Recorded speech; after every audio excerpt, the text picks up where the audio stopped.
So good morning everyone. My name is Lucia Cloonan and I work at ATU Galway City, and I'd like to talk to you this morning about my research into integrating a UDL approach into a module using an ePortfolio, and it's from a student perspective.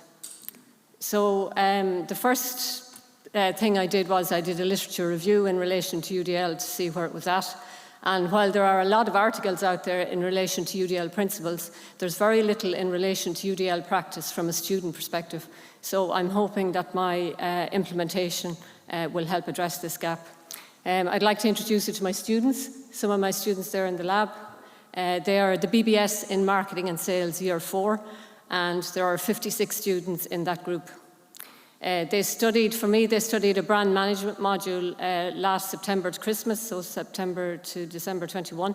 And it's a 5-credit module and it's 100% continuous assessment. And I introduced the UDL ePortfolio as 40% of that total module.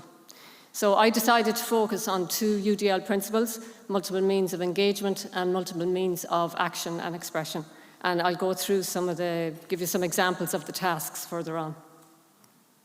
So this was my plan. In relation to the research methods, I used questionnaires, I used a focus group, and then I also did personal interviews with students. So what I'd like to focus on this morning is the design part of the UDL implementation, just to give you all some ideas as to how it could be implemented.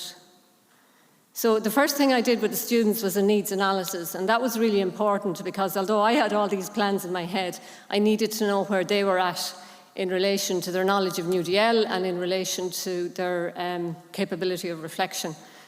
One of the questions I asked there was, would they like a choice in the way they were assessed or to express their learning? And you can see the majority of them did want that. They also mentioned as part of that they wanted tasks that related to the real world.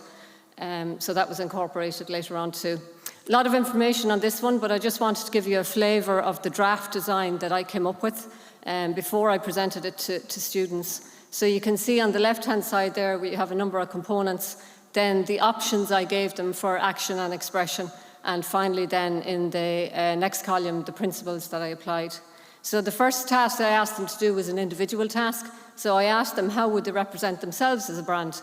And I gave them choices of either using text and photos for that, or they could create a video. The second task then, I got them to work in pairs. So they had to do some real-life interviews with real people in terms of their brand loyalty in different categories. And again, add that to their ePortfolio. The third task was a social media task I gave them to do. So they had to go away and research an article in relation to branding. Then they had to discuss that on Twitter and post the link to the article so that others could access it. And finally then go back to their ePortfolios after all that collaboration and do a reflection of the process that they had gone through. And they found that one engaging. The other task then was a reflection task on digital platforms, and I asked them to record that using Flipgrid, which is now Flip, I think.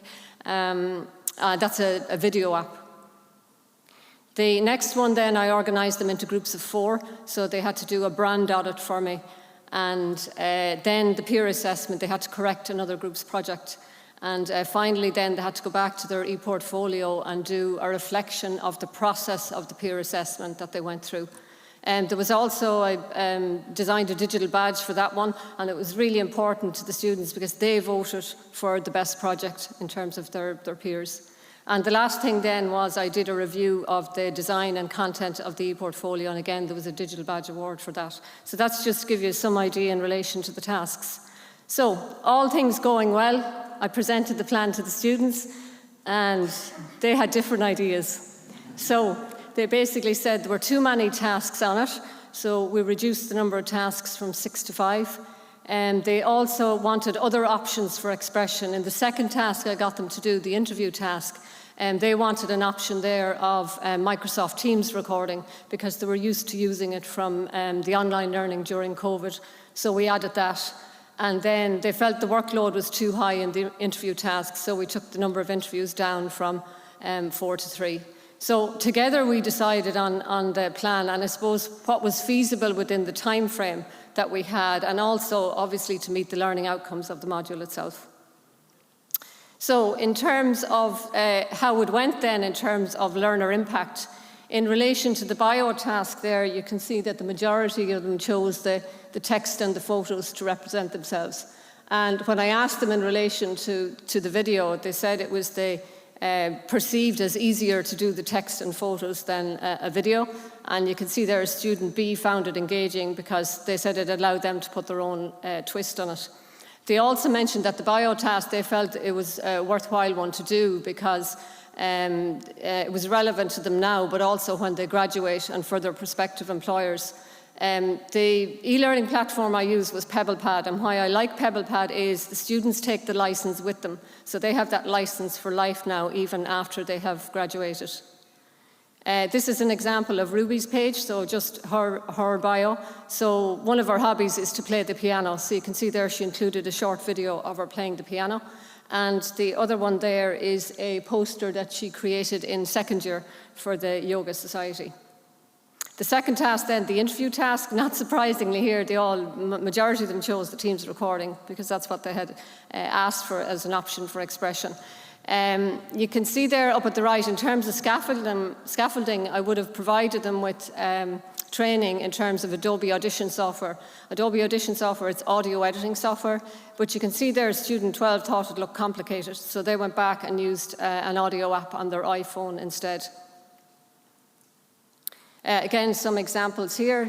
There's Rory and Aidan, they did a podcast in Audition. Simon and his group did the Microsoft Teams recording, and Magella did the recording on the phone. So in relation to the Twitter task, you can see there the majority of them felt that it enabled them to participate with a wider network.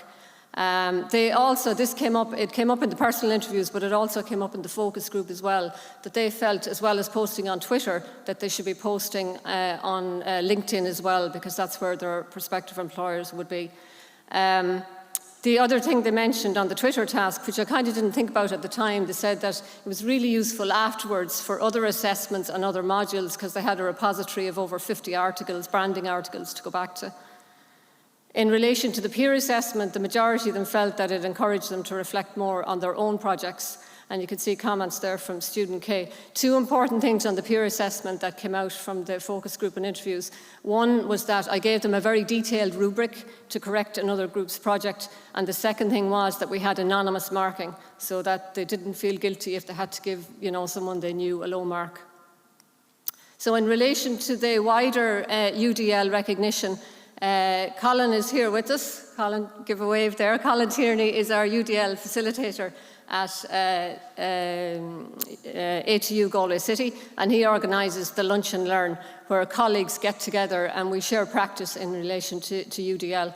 We also share practice through ATU Digital Ed, and that's from the Teaching and Learning Centre. Shout out to Jessica and shout out to Karina.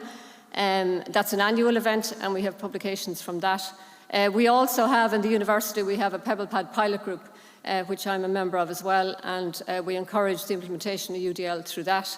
And finally then, and this is where we're going, and Anita mentioned it as well, there are some of us that are doing it at module level.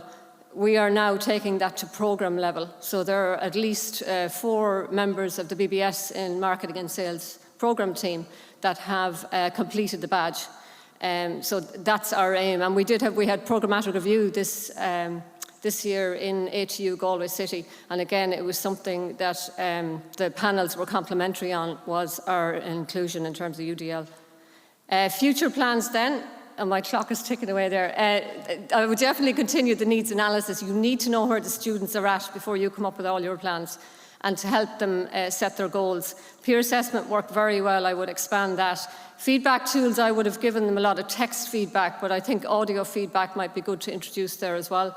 The key learning for me on the digital tools was it doesn't have to be the latest sophisticated software.